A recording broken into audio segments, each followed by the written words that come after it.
Welcome to the House of Apprehension. Please have a seat. Make yourself comfortable.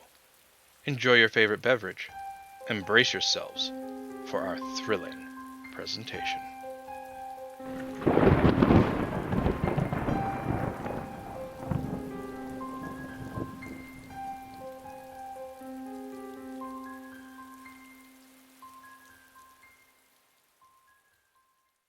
The Doom That Came to Sarnath by H.P. Lovecraft. There is in the land of Nar a vast still lake that is fed by no stream, and out of which no stream flows. 10,000 years ago there stood by its shore the mighty city of Sarnath.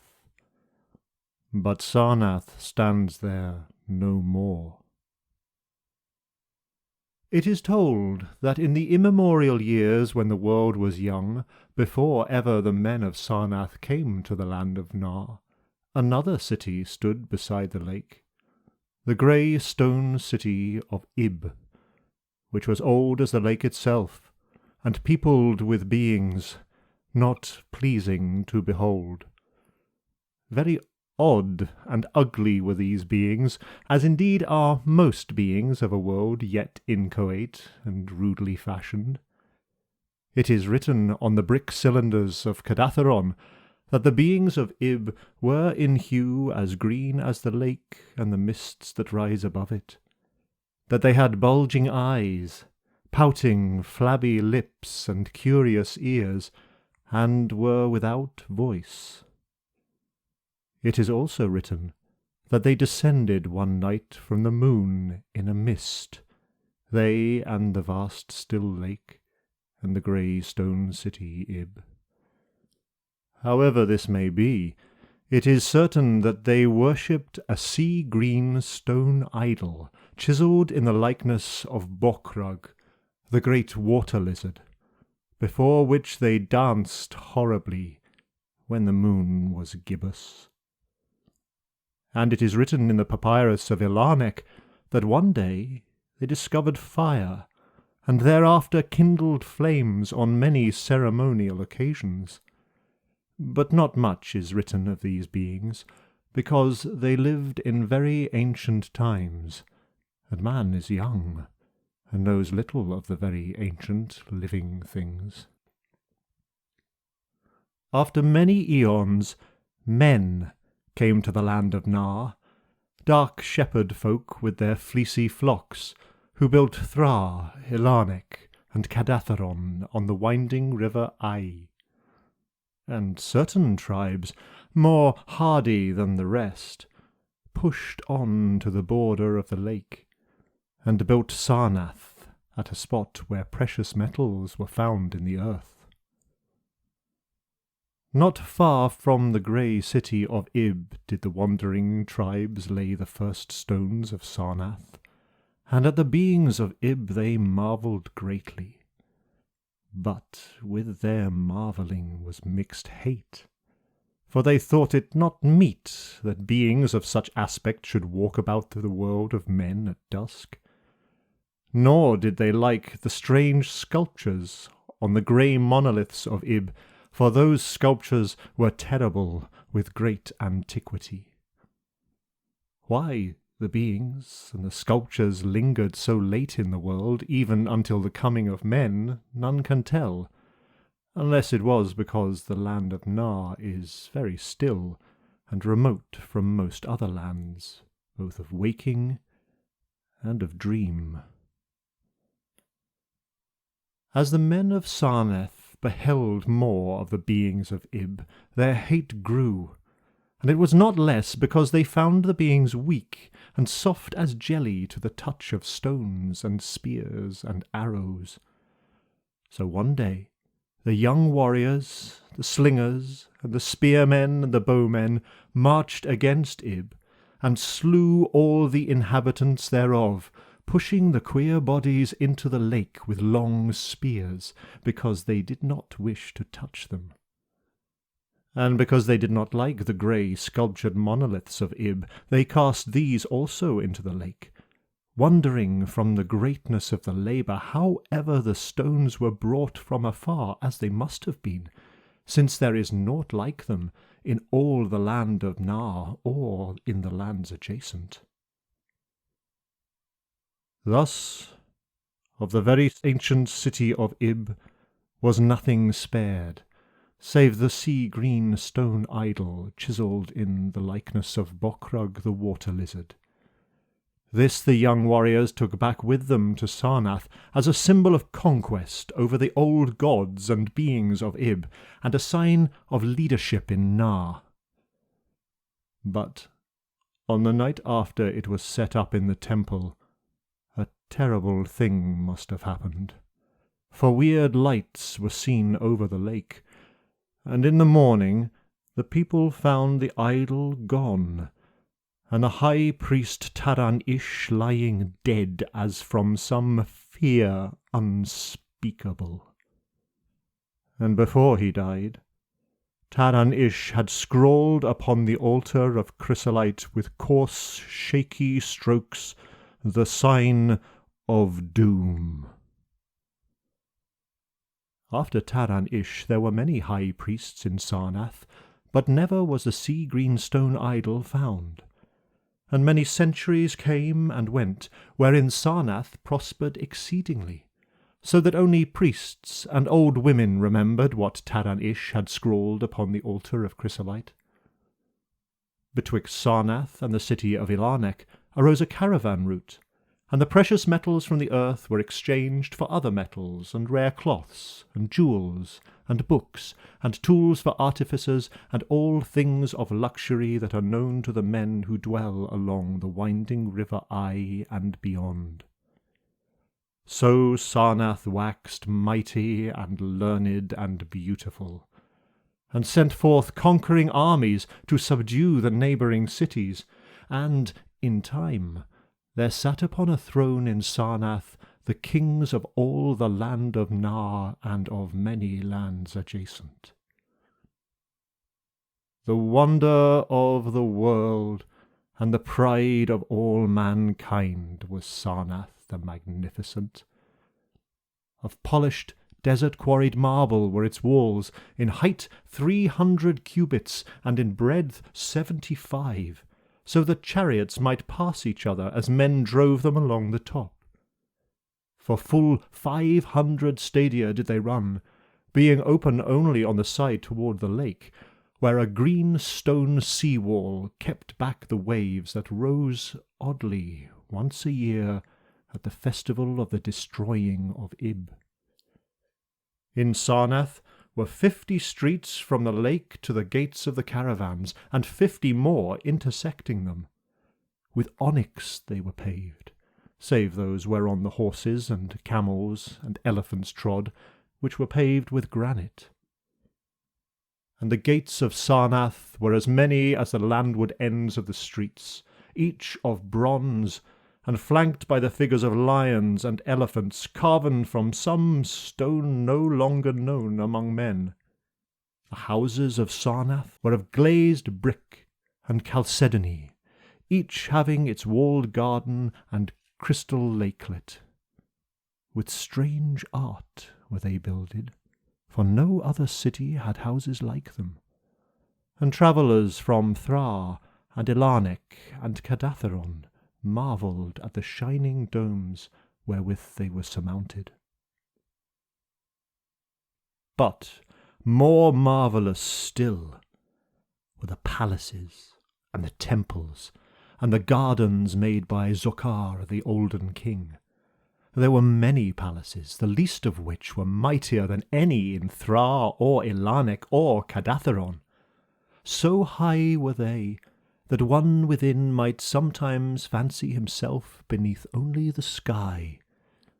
Yet when lighted with torches dipped in the oil of Dothur, their walls showed vast paintings of kings and armies, of a splendour at once inspiring and stupefying to the beholder.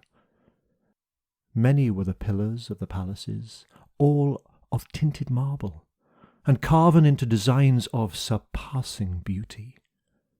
And in most of the palaces the floors were mosaics of beryl and lapis lazuli and sardonyx and carbuncle and other choice materials, so disposed that the beholder might fancy himself walking over beds of the rarest flowers. And there were likewise fountains, which cast scented waters about in pleasing jets arranged with cunning art. Outshining all others was the palace of the kings of Nar and of the lands adjacent. On a pair of golden crouching lions rested the throne, many steps above the gleaming floor.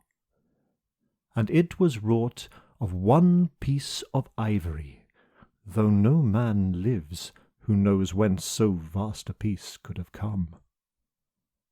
In that palace there were also many galleries, and many amphitheatres, where lions and men and elephants battled at the pleasure of the kings. Sometimes the amphitheatres were flooded with water conveyed from the lake in mighty aqueducts, and then were enacted stirring sea fights, or combats betwixt swimmers and deadly marine things. Lofty and amazing were the 17 tower-like temples of Sarnath, fashioned of a bright multicoloured stone not known elsewhere. A full 1,000 cubits high stood the greatest among them, wherein the high priests dwelt with a magnificence scarce less than that of the kings. On the ground were halls as vast and splendid as those of the palaces, where gathered throngs in worship of Zorkalar and Tamash and Lobon, the chief gods of Sarnath, whose incense-enveloped shrines were as the thrones of monarchs. Not like the icons of other gods were those of Zorkalar and Tamash and Lobon, for so close to life were they that one might swear the graceful bearded gods themselves sat on the ivory thrones.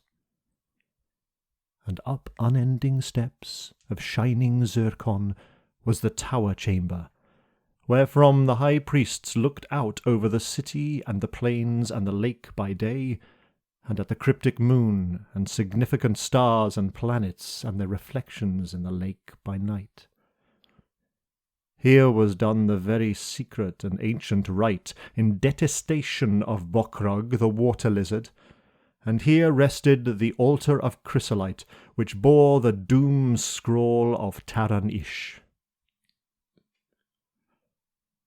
Wonderful likewise were the gardens made by Zokar the olden king. In the centre of Sarnath they lay, covering a great space and encircled by a high wall, and they were surmounted by a mighty dome of glass, through which shone the sun and moon and stars and planets when it was clear, and from which were hung fulgent images of the sun and moon and stars and planets when it was not clear. In summer the gardens were cooled with fresh, odorous breezes, skilfully wafted by fans, and in winter they were heated with concealed fires, so that in those gardens it was always spring. There ran little streams over bright pebbles, dividing meads of green and gardens of many hues, and spanned by a multitude of bridges. Many were the waterfalls in their courses, and many were the lily lakelets into which they expanded. Over the streams and lakelets rode white swans, whilst the music of rare birds chimed in with the melody of the waters. In ordered terraces rose the green banks, adorned here and there with bowers of vines and sweet blossoms, and seats and benches of marble and porphyry. And there were many small shrines and temples where one might rest or pray to small gods.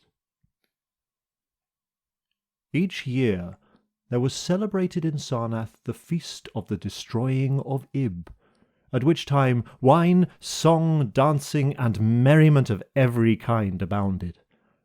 Great honours were then paid to the shades of those who had annihilated the odd ancient beings, and the memory of those beings and of their elder gods was derided by dancers and lutanists crowned with roses from the gardens of Zokhar.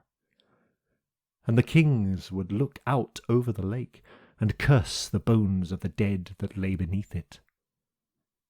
At first, the high priests liked not these festivals, for there had descended amongst them queer tales of how the sea-green icon had vanished, and how Taran-Ish had died from fear and left a warning. And they said that from their high tower they sometimes saw lights beneath the waters of the lake. But as many years passed without calamity, even the priests laughed and cursed and joined in the orgies of the feasters. Indeed, had not they themselves in their high tower often performed the very ancient and secret rite in detestation of Bokrug the water lizard? And 1,000 years of riches and delight passed over Sarnath, wonder of the world, and pride of all mankind. Gorgeous beyond thought was the feast of the 1,000th year of the destroying of Ib. For a decade had it been talked of in the land of Nar, and as it drew nigh, there came to Sarnath on horses and camels and elephants men from Thra, Elarnech, and Cadatheron, and all the cities of Nar and the lands beyond. Before the marble walls on the appointed night were pitched the pavilions of princes and the tents of travellers, and all the shore resounded with the song of happy revellers. Within his banquet hall reclined Nargis Hai, the king, drunken with ancient wine from the vaults of conquered Pnath, and surrounded by feasting nobles and hurrying slaves. There were eaten many strange delicacies at that feast.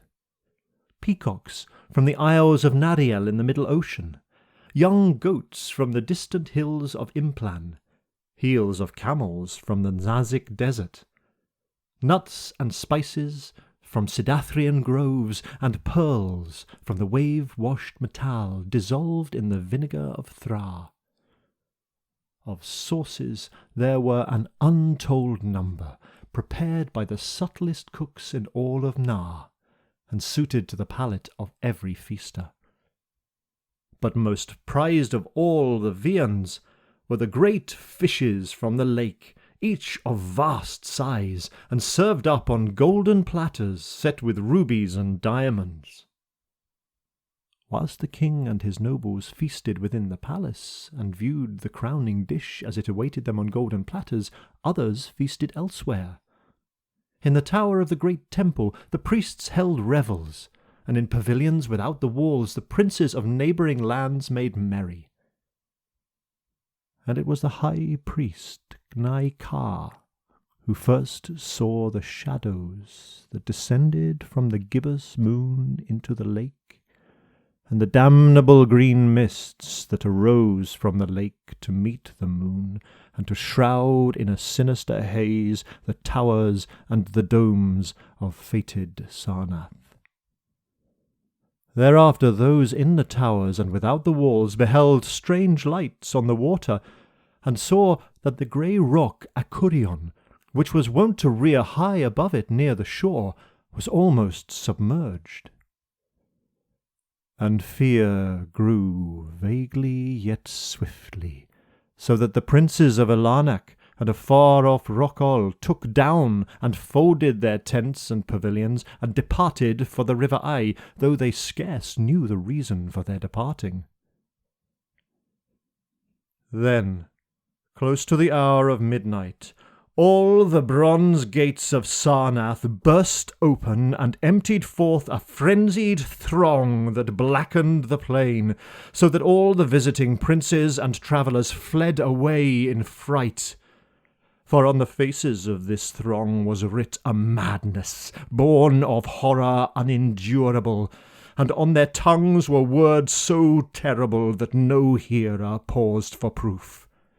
Men whose eyes were wild with fear shrieked aloud of the sight within the king's banquet hall, where through the windows were seen no longer the forms of Nargis High and his nobles and slaves, but a horde of indescribable green, voiceless things with bulging eyes, pouting, flabby lips, and curious ears, things which danced horribly, bearing in their paws golden platters set with rubies and diamonds containing uncouth flames.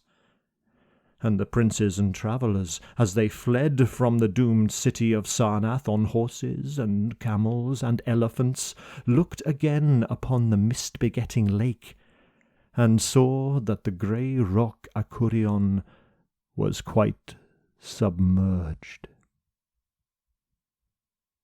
Through all the land of Nar and the lands adjacent spread the tales of those who had fled from Sarnath, and the caravans sought that accursed city and its precious metals no more.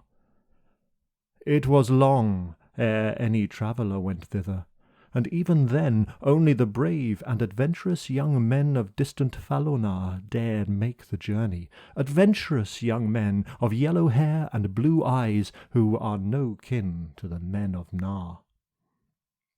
These men indeed went to the lake to view Sarnath, but though they found the vast still lake itself, and the grey rock Akurion which rears high above it near the shore, they beheld not the wonder of the world and the pride of all mankind.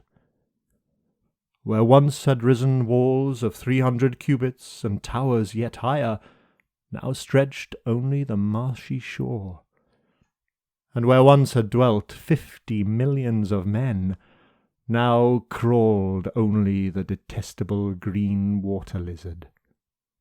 Not even the mines of precious metal remained, for doom had come to Sarnath. But, half buried in the rushes, was spied a curious green idol of stone, an exceedingly ancient idol, coated with seaweed, and chiselled in the likeness of Bokrug, the great water lizard.